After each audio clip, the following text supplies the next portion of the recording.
Women have the power to transform this world. We can end crime and violence if we all agree to do one thing: share. Let's share our wisdom, share our time, share our talents, share our finances, but most of all, let's share our love. This is the Female Solution. The earth is in the process of transformation. A separation, such as when a cell divides. Half will remain in the third dimension, the old earth, where there is conflict and violence. The other half will ascend to the fifth dimension, the new earth, where no negativity can exist. All across the world, there are internet content creators that are sharing new information to raise your consciousness and prepare you to ascend to the new earth. Join me, Naima Latif, every Wednesday morning, 7 a.m. to 8 a.m. Central Time, and we will introduce to you these voices of enlightenment. Grand Rising, and thank you for joining us on today's edition of Voices of Enlightenment. We're going to bring you a message from someone that many quote, but few really understood. And as a result of their misunderstanding, they have not been able to solve the problems in their lives and in the world. But this was a master teacher, the one we know as Jesus, Yeshua, for those who remember his correct historic name. But the one we know as Jesus had a mission when he came, and it's not the mission that the church has taught.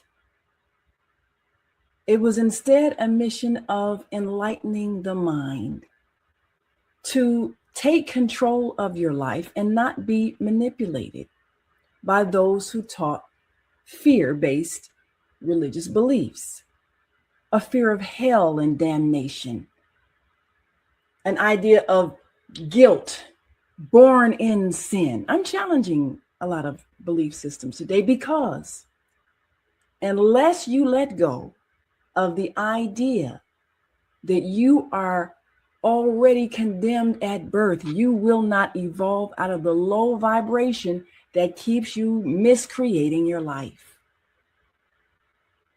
It's a challenge because our religious belief systems are indoctrinated, and they are indoctrinated belief systems that keep us responding to fear of punishment, fear of a punishing God. Well, today we're going to share two presentations. One is a channel message from trance channel Tina Louise Spalding, who channels, among a few who are outside our realm. She channels one who has been in our realm and who has affected life on earth, perhaps more than any other being, or certainly one of the many who have brought enlightenment. She channels the one we know as Jesus, giving him access to a physical structure that will allow him to continue teaching. And so today, we're sharing a channeled message about how to cope in these changing times and why these changing times are manifesting. And then we're going to share a near-death experience. An Indigenous woman, a Native woman who went through some horrific times, made a lot of mistakes in life, and when she crossed over, she was met with not only love, but a guide from her own ancestry. And she also learned there is no hell. This very intense learning experience is for a purpose. So, first, let us bring you this channeled message from the one we know as Jesus that will help you handle the world today. And of course, Tina Louise Spalding explains to us that this is, in fact, coming from the one we know as Jesus through her, and she takes a few breaths, goes into trance, and then brings through a message. And these are direct words, more direct than the ones you read in the scriptures that have been altered a little bit by the same political forces that sought to suppress this very empowering message. Let's see what Jesus has to say to us today.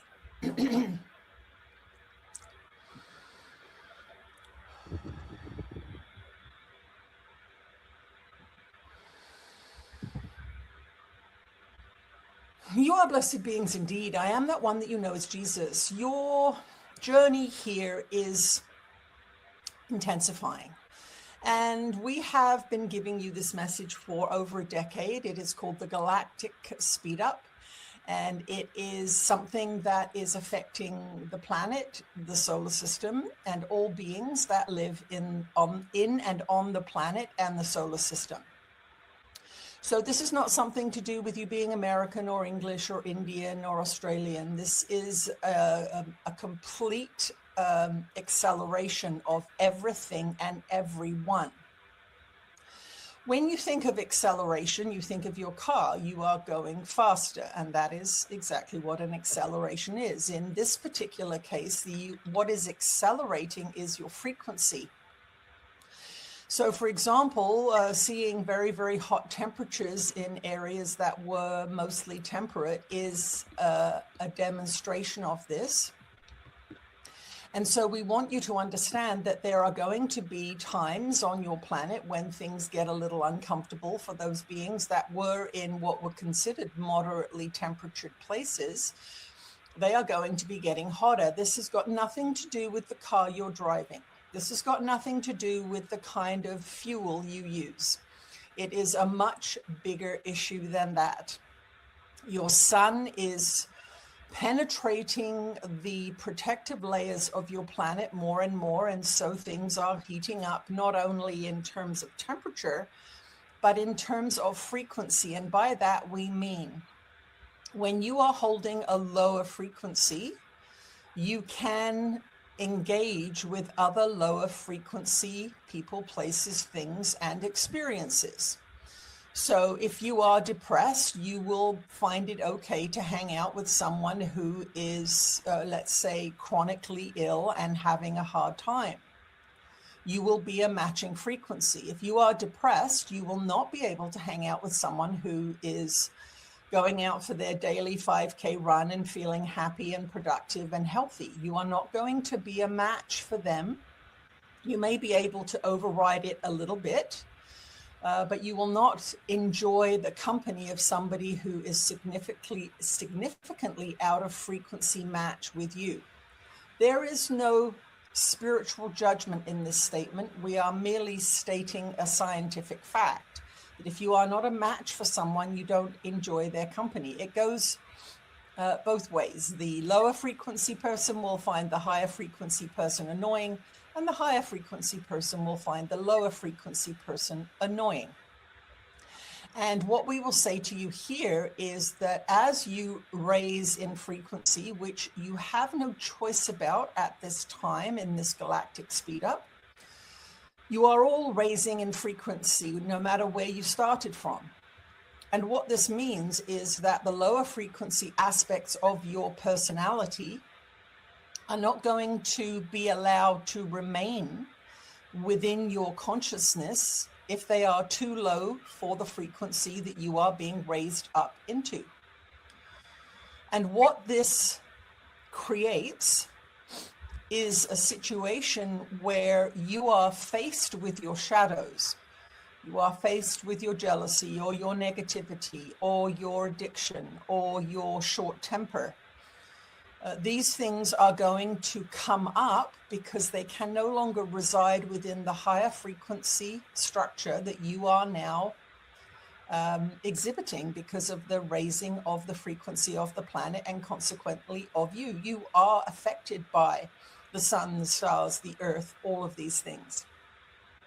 You've been told that you are completely immune to things like astrology or the sun or bursts of radioactive emissions from the sun, but that is not true. You are all affected by them because you are electrical beings.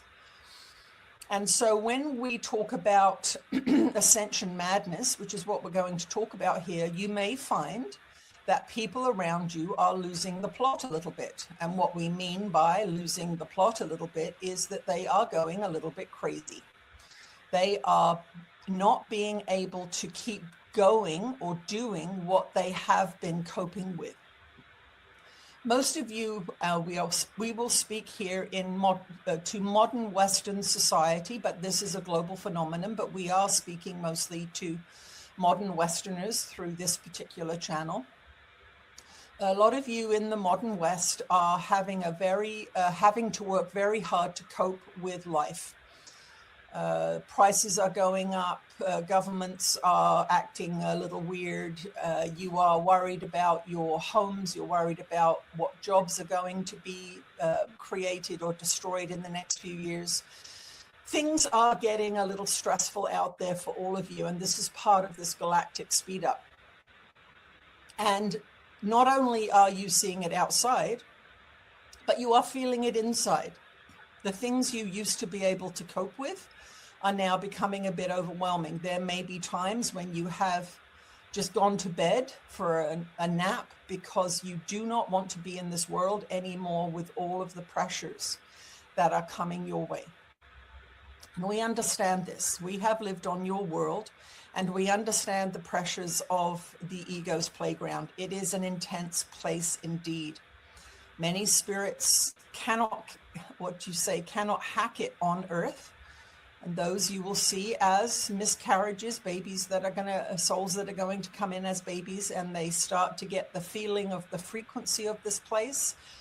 And they go home, they bail, and they say, I cannot go down into such restriction. It is too much for me. And that will manifest as a miscarriage or a stillborn child.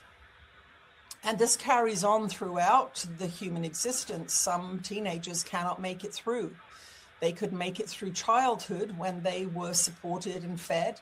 But once they start seeing at 13, 14, 15, 16 years of age, the future that is coming their way, they know that they will not be able to manage it. And so they decide to leave the planet in what you call suicide and go home. You see, you have a memory in your soul of home. You have a knowing in your soul of what love feels like when you are held in the arms of the divine, and it is not this place. But what is happening here on your planet at this time is a great reconciliation. It is the same as your final exams in grade 12, or your final A levels if you are in England, or pre-university exams. You are going to be tested to see if you can manage the next level of education. And in this particular end of a spiritual season, you are going to be tested to see if you can manage the next level of consciousness. And this is what is happening. It is the end of a great cycle, a 12,500 year cycle, and you are being tested. What are you being tested about? You are being tested about your frequency and how far away or how close to love your frequency is. Now, you know what love is in your modern world. You think it is falling in love with somebody or loving your child or your pet, but love really is a state of mind. When you have a loving mind, you are not judging all the time. Regardless of whether you approve or disapprove of someone's behavior, you understand that you cannot judge it, for you do not know what they came here to learn. You do not know what suffering they are going through internally. You do not know the circumstances of their birth or their upbringing. And if you have a loving mind, you will look at somebody who is misbehaving in some way, shape, or form and say, yes, I can see that that is not beneficial behavior. But honestly, I cannot judge them because I do not know what I would be like had I gone through what they have gone through. And so I send them love rather than judgment. That is what a loving mind will do. A judgmental mind will say they have stolen something and they should go to jail and they should be punished as hard as possible. So they are terrified out of doing that particular act again. Or they could be given the death sentence because what they have done is so abhorrent that they should not be given the right to live. But what we will tell you, for example, in that latter example, is that if you kill someone because they have killed somebody, you will not be changing anything. The being that killed has not been rehabilitated by being killed. They just will be reborn into another situation where they will play out the same game again because they have not learnt, they have not been given the opportunity to rehabilitate their mind. You know, of course, what we do, we're going to take a quick break and we'll be right back after this quick break. So stay with us. Welcome to Master Force with Mushim Suit. Join us each week on Thursdays at 7 a.m. Central, live on Facebook and YouTube on the Female Solution page. As we dive into powerful topics designed to assist you in mastering your life force, our conversations feature a diverse lineup of experts, all dedicated to your growth. Tune in weekly to discover new ways to elevate your spirit and raise your vibration. And remember, we are ascending.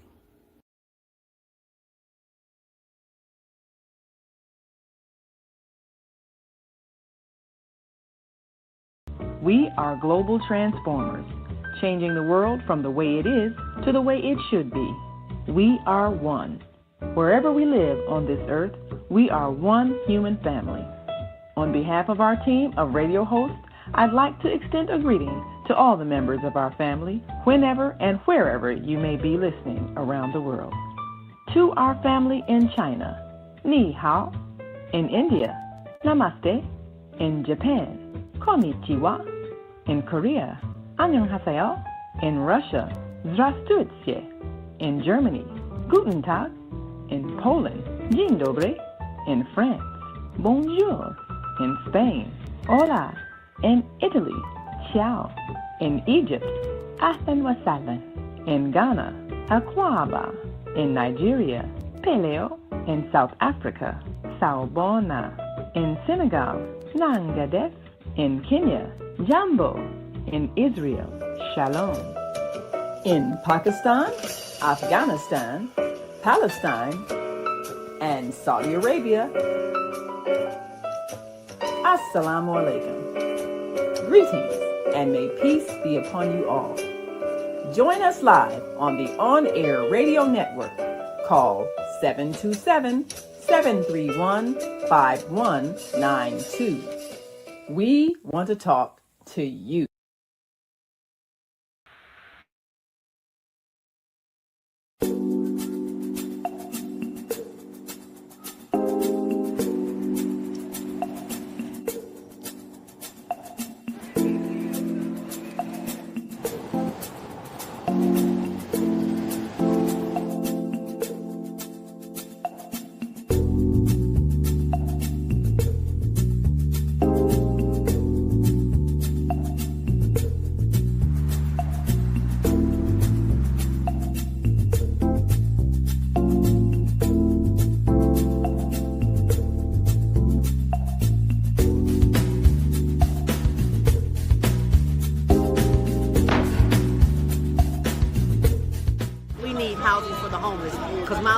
In which we're doing this documentary for Douglas Robinson, Your Death Will Not Be in Vain.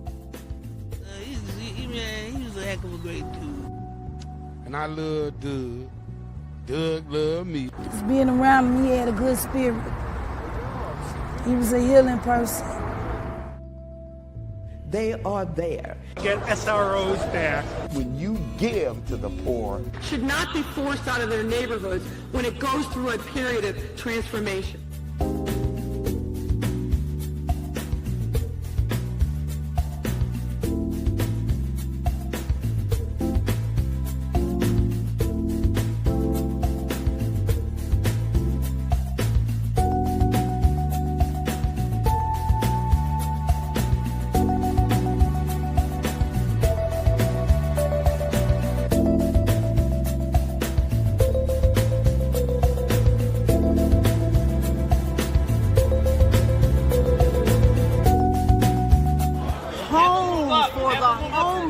Because there are too many people who are losing their homes to taxes because they can't pay a $1,000 tax bill.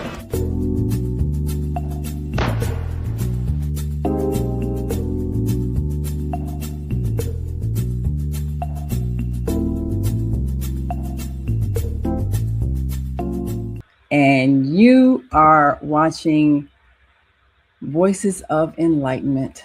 I'm Naima Latif, and we're committed on this day in bringing you the many voices from around the world who are sharing information that can change your life, because it is correcting much of the misinformation that keeps you in a state of fear. So today, we want to bring you some thought-changing presentations that allow you to reflect where you are in your evolution toward enlightenment. As we have heard through Trance Channel, Tina Louise Spalding, these are transformative times, and what's going to come to the surface in your life are those things that you need to address. And in order for you to see yourself, you've got to experience yourself. You've got to experience your response to things. And also, what you may realize and recognize is that the things that you used to enjoy, even the people that you used to be involved with, you no longer enjoy their company. And even sometimes at family gatherings,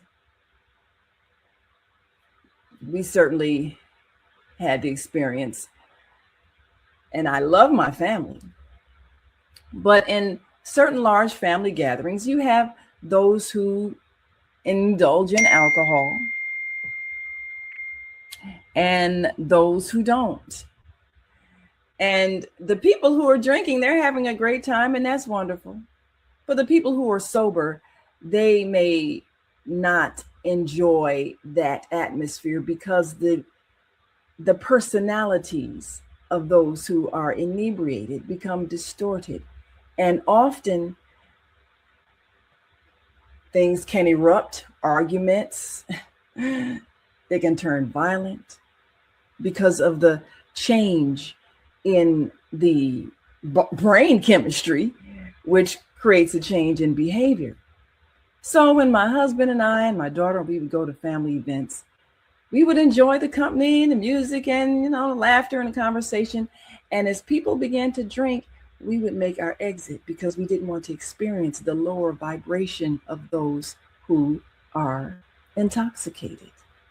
It's not a judgment, it's a realization that's a lower vibration.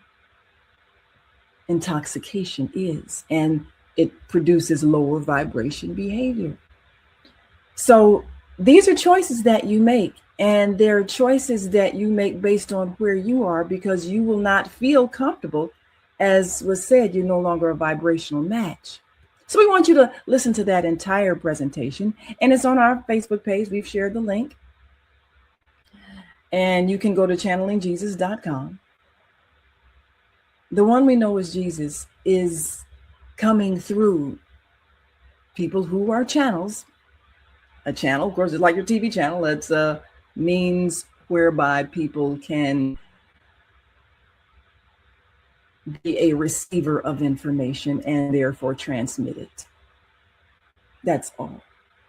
But for those who are not aware, they may see such transmission of information, especially if it refutes that which they have been indoctrinated to believe over a long period of time. They may respond with fear. And yet the only way we're going to get through this season, which is the end of a spiritual season, as it has been explained, the only way we're going to get through it is to be acquainted with truth. And then we can either choose to believe and understand, or we can choose to stay where we are and keep experiencing what we're experiencing. So we want you to hear that whole message. We want you to go to channelingjesus.com and have access to all of the links to the YouTube presentations and all of the information that can assist us as we go through this process of change. The world is changing, and we're either going to stay where we are, manipulated by fear from those who seek to stay in control, or we're going to free our minds and free ourselves and free our planet. And this is the destiny. And those who are choosing that, that's what they're going to experience.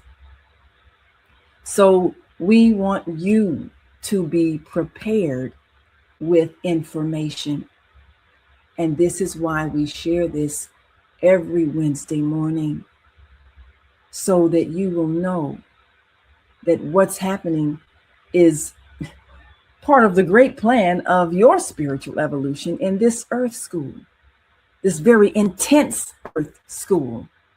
And as was clearly explained, this is to show you who you are. Now, if it's explained by the one we know as Jesus, that killing someone for committing a crime does not help them evolve, and the purpose of evolution is for your spiritual growth.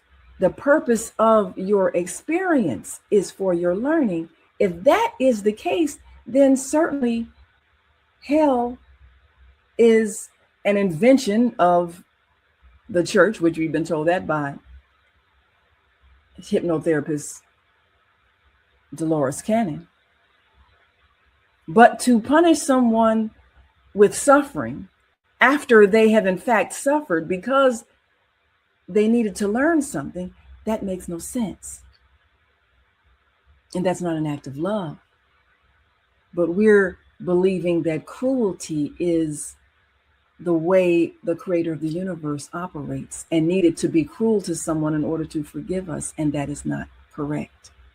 That is not the mission of the one we know as Jesus, to accept punishment, because there is no punishment. There's only learning.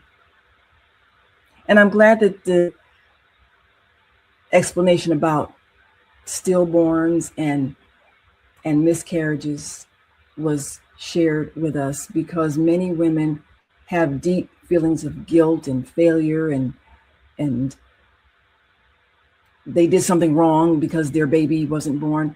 And we're understanding that it was the child who just felt like they couldn't hack it. I'm not ready for this. I can't handle it. And we've shared that experience on one of our channels, on one of our episodes before, where this was recalled as a pre-birth experience. And we know that every soul that comes here, there are no accidental births. Everyone makes a choice for this very intense birth experience. So we're going to take a quick break. And when we come back, we're going to share with you another very intense earth experience by a Native woman, an Indigenous woman who went through hell on earth. But after she died, during her death experience, her near-death experience, because she did come back, she had a deep understanding and also got to meet someone on the other side that helped her prepare for the rest of her life. So we'll be right back after this next break, and we want you to stick and stay. Don't stray away. And let us first take a comment from Charles Anderson. He says, "Hi, family in Christ. Unfortunately, we are trapped in the last days. Please do not talk to spirits pretending to be Jesus. Get ready for the river life. Do not take the mark of money." Okay. I love you, Charles Anderson, and I appreciate your sharing your response. And this is a show for you and for many who live in fear and not understanding because of the indoctrination of organizations that keep you in a state of fear. And I always tell people, if you have doubts, just ask the Creator yourself. The Creator of the universe is not hiding from us. So your own prayers are just as valid. And all of us have the ability to hear the voice of those who came here to teach. When people channel, they're not pretending. They're allowing someone who is no longer embodied, or may never have been embodied, may never have had an earth experience on this planet, but they're allowing them to use their body-mind complex to speak. This is simply a microphone, this body. That's all. And when we understand that, we don't have fear. That's what happens when you watch movies like The Exorcist. See that? Erase that, because that's not what's happening. Hear the voice of the one you say you follow, so that you can truly be an asset to him and his teachings. I love you, Charles. We'll be right back after this next break. So stick and stay, don't stray away. We'll be right back. So stay with us. When you see Black children misbehaving in public, being loud, disrespectful, and destructive, do you think to yourself, what they need is a good beating? That's what's wrong with these parents. They don't know how to discipline their children. Were you disciplined in that way? And did your parents also call you stupid, ignorant, and lazy? That's the way you break a slave. You terrorize them with constant fear of painful punishment.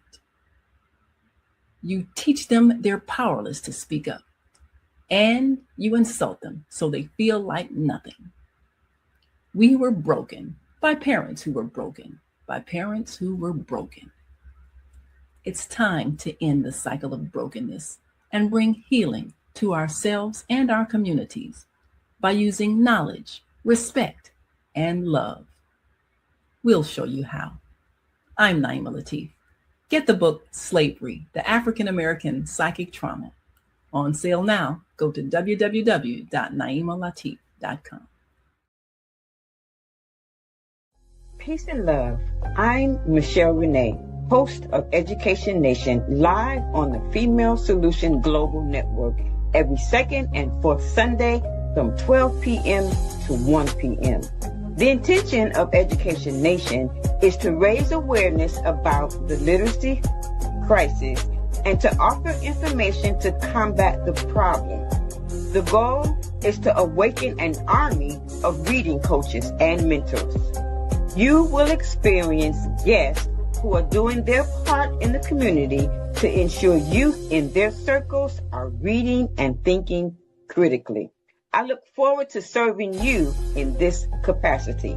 Literacy is freedom, and Education Nation will offer information and strategies to help ensure our young people stay free. We are back, and let us share a Native woman's near-death experience where she was sent back with a purpose.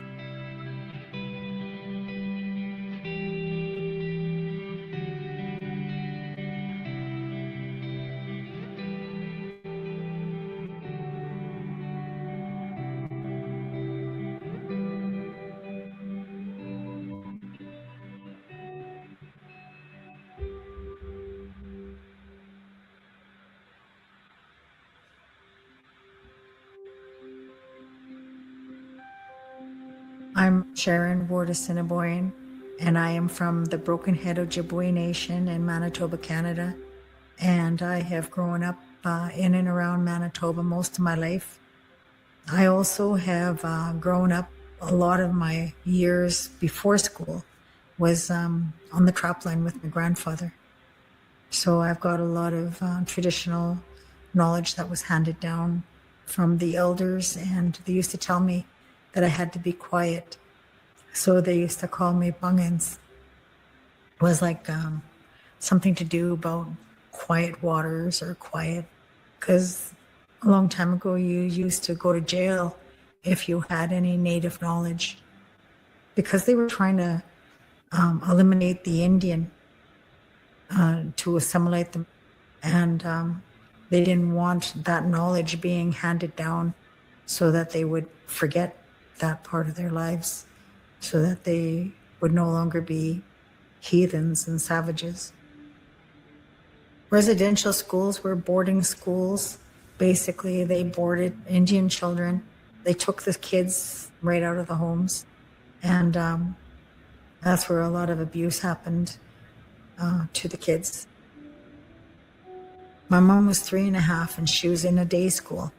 They would go to the school and then they'd come back afterwards. Well, one day they didn't come back and my grandfather walked in. My grandmother was crying. And she said, I can't find the children. So my dad, well, I call him my dad because I lived with him most of the time and on the trap line. But he was the one who went out. He started looking for my mom and them, and he found out where they were, and he found that they were being kept in the residential schools and were going to be separated. It really took a toll on my grandpa, and it also took a toll on my grandmother. My mom went to what was known as Fort Alexander, and her brothers and sisters went elsewhere in Manitoba, but they were all separated. So my mom spent the 9.5 years in that residential school. She saw a lot of things in there, as well as experienced the abuse. Like she saw children being murdered. She saw them being buried in the middle of the night. She wasn't just abused by the priest. She was also abused by the nuns. And in every way that you can imagine, that's the kind of abuse that she had gone through.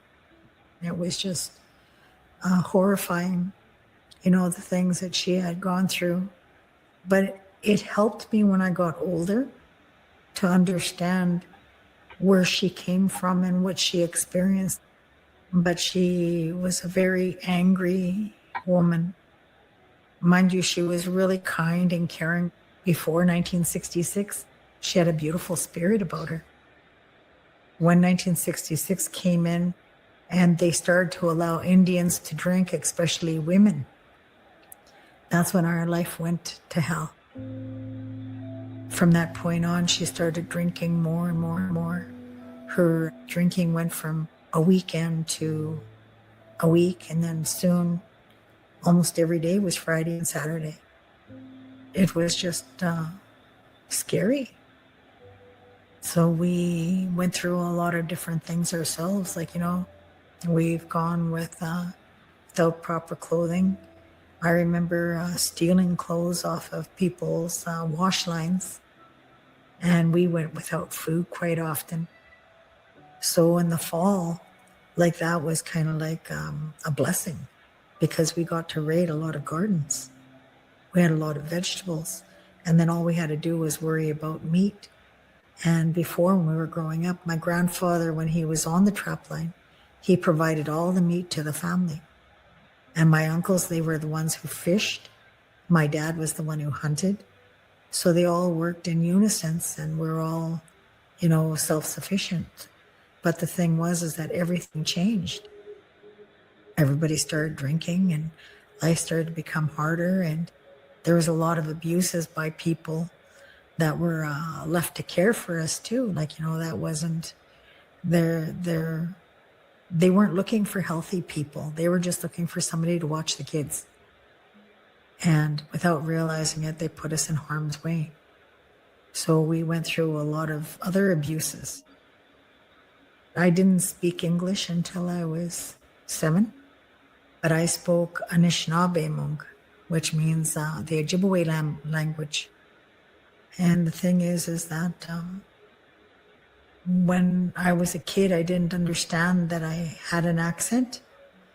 I thought that I had the same as everybody else, and I used to get beat up in school because I was different. My mother was darker skin. My dad is what they know as Mi'kmaq, I guess other people call them.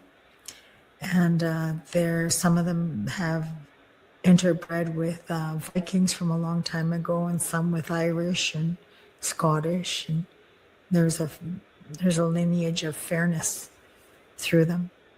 So being fair and not speaking proper English was hard going through school. And when I became a teenager, I started using marijuana. That was my coping thing. I used it to help me cope with the things that were going on around me. I became a mom when I was a teenager. I can't remember if I was 15 or 16. And the Child and Family Services, well, they weren't called Child and Family back then, they were called Children's Aid. They picked me up for being a runaway because my mom said that I was a runaway. And what she did is she beat me up and threw me out in the middle of a snowstorm. And at the time, my boyfriend, he found me in the snow. He dug me out of the snow. If it wasn't for him finding me, I probably wouldn't be alive. So he took me to my auntie's. And then my mom phoned the police, and police finally came and picked me up from my auntie's, and they took me to what they call the youth center. And when they take you in there, the doctor gives you a complete exam. And what he found is that I was bruised from the top of my head to my feet. The only place I wasn't bruised was on my face. And they were trying to get my mom to come into court to in order to have her say as to why I was bruised so much. And my mom never showed up, so she basically abandoned me and left me in there. So I became a ward of the government. And because I like smoking marijuana, they threw me out after being in a foster home for maybe 6 months. So I ended up on the streets of Winnipeg, and I had no place to go. But I did know how to work, because that's what I did in the house, cooked and cleaned and took care of the kids. And I also had side jobs where I would go and deliver newspapers, flyers. I cleaned other people's homes and babysat. And that's what I did. My mom got cancer, and she still drank. And the doctor said that if my mom wouldn't have drank during the chemotherapy and that she would have had a chance to live. But the alcohol fought with the medication that they were giving her. She just didn't want to. She just didn't want to live anymore. When my mother was getting closer to death, she used to ask me for her rings, and I had her rings. I found them, but my husband was an alcoholic, and he was the one who stole the rings, and he traded them for a car. And my mom would ask me for those rings, and I felt guilty.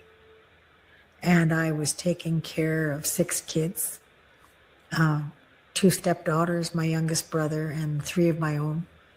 And I was also going to school. I was working a full-time job, and at nights I'd go in to stay with my mom. And then the doctor said that my mom was not going to live. And she had a beautiful death. The doctor said that she smiled and she looked up and said, "I love you." And then she passed. But it was afterwards, that's when I started, I got, the guilt was so bad. because I didn't give her, what she wanted was her wedding bands. I didn't give them to her because I didn't have them. And I only drank maybe once or twice a year, and very seldom did I ever get drunk. But when my mom died, that was already gone. It was just a total flip. And I started drinking lots, and I started using more drugs, and I started to become a very violent individual, just like my mom. I was slowly becoming like my mom. A lot of people were afraid of me. When I was going through my addictions, to me, the only thing that was important was where my next drink or my next high was going to be coming from. That's all I cared about. I didn't care about anybody or anything. I didn't even care about myself, let alone anybody else. It was just trying to mask that pain, that hurt, that anger, that guilt, that shame, trying to mask it all.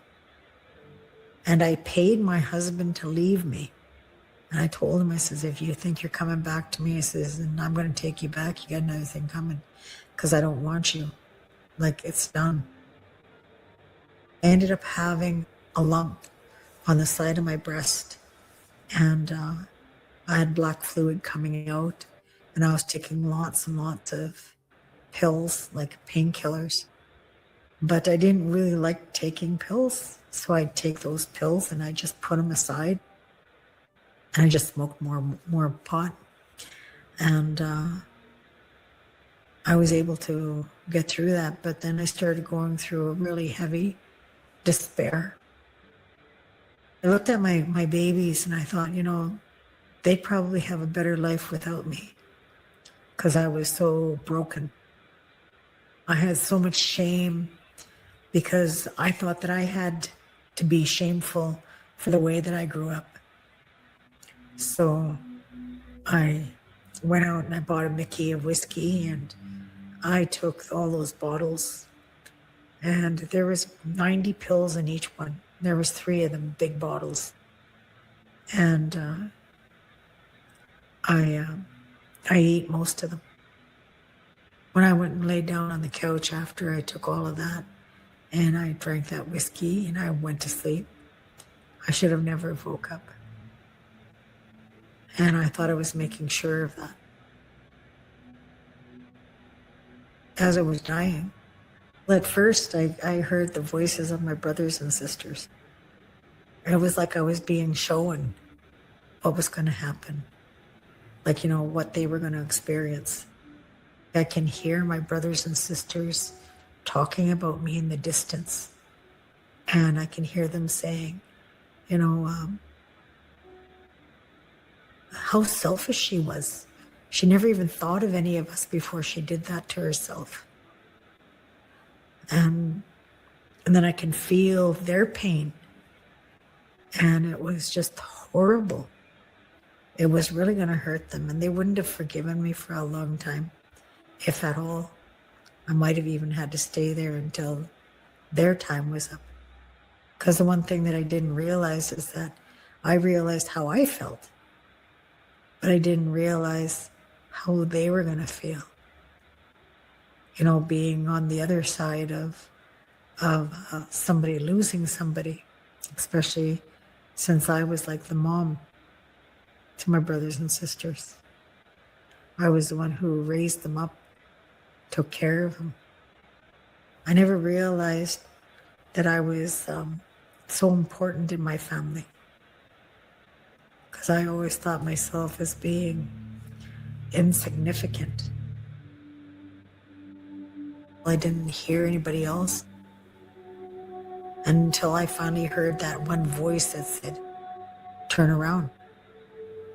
So I turned around, and he said, you see that light in the distance?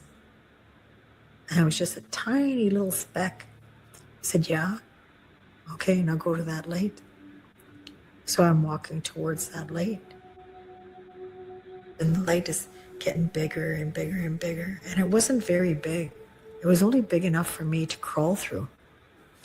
So I went through that kind of like a little hole. And I crawled into the other side, and almost instantaneously, like I felt that love. And it was a beautiful, beautiful love. Like I have never experienced that here on this earth. But I remember it. And I remember crying like a baby. And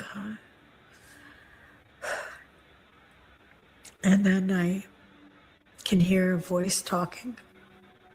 I heard the voice before I seen the man.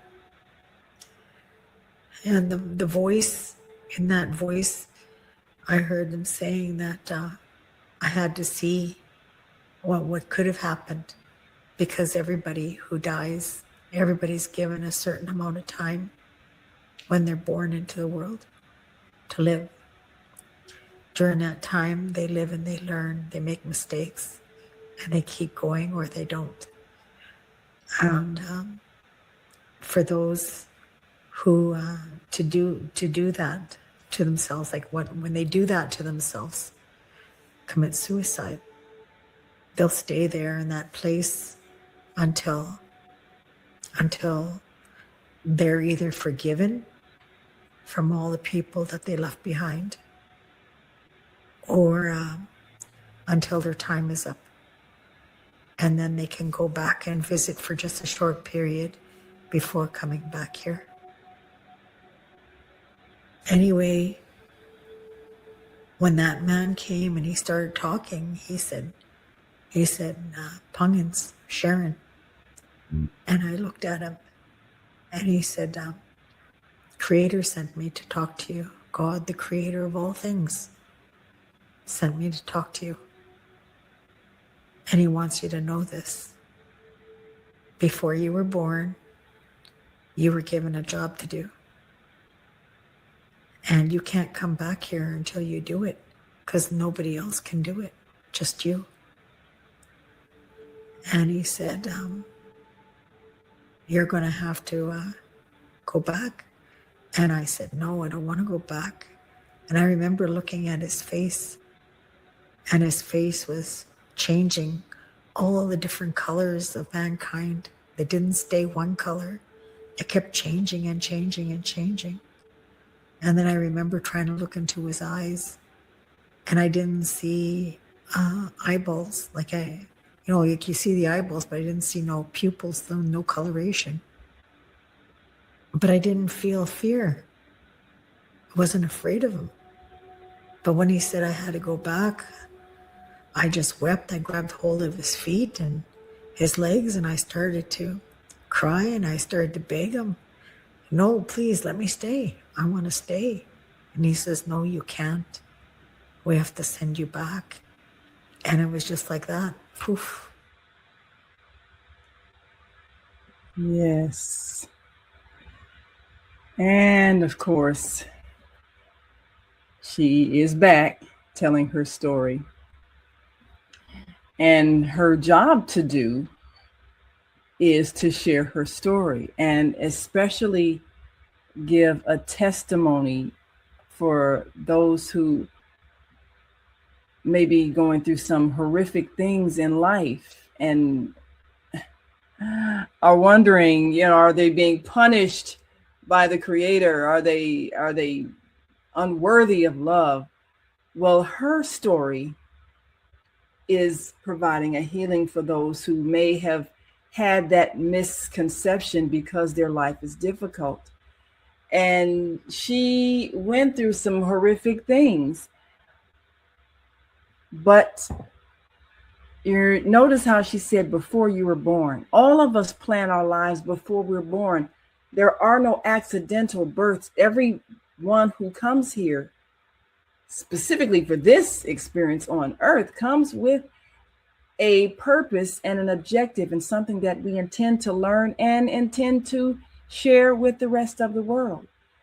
The challenge with the earth experience is that we remember none of it. We remember most people remember nothing of their intentions when they came here. Well, we've got a few comments as people reflect on what she says. And Zelda, our Monday morning mindfulness host, says, wow, hearing her story reminds us the whole system is designed to keep us in the lowest vibration possible. She's proof we can do better if we're determined to. Yes, and that's part of her job. The reason why she had to come back. She had to share that story because some of us have been through some horrific lives. And we're here to master this particular realm where people do terrible things, but we must learn love and forgiveness as the one we know as Jesus explained. So if you are able to, even through all of the hurtful things you go through, learn compassion, learn patience, learn forgiveness, then you have mastered this environment. That's why we're here, for mastery. Like it was explained, this is like a master class. And lives such as this, they're not punishments. They're like that hard class you took, that calculus class, that algebra trig class, that you struggled and struggled. This is a difficult class. And Viata with Tiny House Village, you got to tune in on that. She says, let us, United Souls, let us work to reduce and prevent these testimonies of suffering and lack. Shalom. Yes, that's our goal, to bring peace to the world, to change the world that we're living in that creates such suffering. Those of us who are aware, that's the job we came to do. Those who are spreading a message through their own YouTube channels and Facebook pages and social media, bringing those voices of enlightenment so that we can change the way we're treating each other. That's why we're here. And those who die and come back, they come back, they're sent back. Their job is to come back and share what they know so that we can undo all of those fear-based religious teachings that have us believing that there's a punitive God that's going to cast us into a lake of fire because we've made mistakes. And what we see from this woman's testimony, the reason why we make mistakes and end up on drugs, doing alcohol, is because of the pain we're in. We're seeking to alleviate the pain, which is why it was explained to us how we respond to people who've done terrible things and made mistakes, because we don't know what they've been through. We don't know what drove them to this. That's why we respond with compassion. That's why punishment is not what happens after this life. It's a realization. So this is why we're here. And this is why we must teach. Those of us who understand must teach. And Zelda says, wow, what a walking, talking testimony. We thought we had issues until we hear the stories of others. And that's why it's so important to share your own testimony, because sometimes people complain about their little problems and then they realize their little problems are just little problems. And people that have been abused, beaten, abandoned, and yet they still, as Maya Angelou says, and still I rise. So our job is to master this very low vibration environment and bring the higher vibration. And the one we know as Jesus came to show how to do that through forgiveness of those who make errors, through compassionate treatment of people, through love. That was his mission. He was not dying. I'm sorry. I love my brothers and sisters in Christ. I love you all. But you must evolve out of the misteachings that make you believe you were born in sin and someone had to take your punishment. That's not what this was about, and that's not what was taught to us by the one we know as Jesus. The creator of the universe does not punish you for having this experience. It's a learning experience for you to master love. That's what this is. And the one we know as Jesus was teaching how through example, and even teaching how to master such an experience as the cruel torture of those who seek to silence you. And it's known and quoted how he said, "Forgive them, Father, for they know not what they do." And is that not what is the reality? You don't know what you're doing when you're hurting someone. And so to be able to forgive even the meanest of people, the political leaders who wanted to silence him because he was helping to free the minds of people, to forgive them even after that, that's when you've passed this master class of earth. And that's why we're here. And so for those who understand, and those who have created programs, YouTube channels, Facebook pages, podcasts, those people who are bringing knowledge, these are the voices of enlightenment. And we'll be sharing their information. We'll be sharing those who have chosen to be the light in the dark that dispels misunderstandings so that we can choose to live in a state of love. That's why we're here. So I thank you all for joining us today. And I thank all of you who've lent your comments. And I want you to reflect and go to my Facebook page, Naima Latif, on Facebook, NAIMAHLATIF. We've shared these links. We want you to see the whole shows. And we want you to subscribe to those channels. And we want you to reflect so that you can add to the high vibration of this planet Earth, and you too can become a voice of enlightenment. We thank you for joining us. Come on back tonight for the on-air daily news hour. And we're going to be talking to someone who addresses the issue of mental illness. Rachel Mitchell, a nurse practitioner, helping to address that which happens to us when our minds are broken from this experience. Those who are in the healing business, they often see the pain that we cause each other and the results. And so she's sharing with us how the medical industry can lend a bit of compassion and a bit of treatment and ultimately healing for those in pain, mental pain. Join us tonight.